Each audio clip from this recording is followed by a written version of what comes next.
আসসালামু আলাইকুম বন্ধুরা, আজকে আমি পটেটো বলস বানাবো। এর জন্য প্রথমে বাটিতে দুটি সিদ্ধ করা আলু নিয়ে নিতে হবে।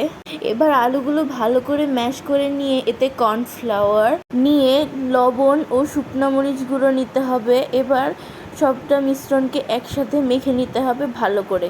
মিশ্রণটা ভালো করে মাখা হয়ে গেলে এবার হাতে একটু তেল মাখিয়ে নিতে হবে এবং ছোট ছোট বল বানিয়ে নিতে হবে এই আলুর মিশ্রণটার। এখন বলগুলো বানানো হয়ে গেলে প্রথমে একটি প্যানে একটু বেশি করে তেল নিয়ে নিতে হবে। তেলটা একটু ভালো করে গরম হয়ে আসলে বলগুলো ছেড়ে দিতে হবে এবং বলগুলো লাল করে ভেজে নিতে হবে।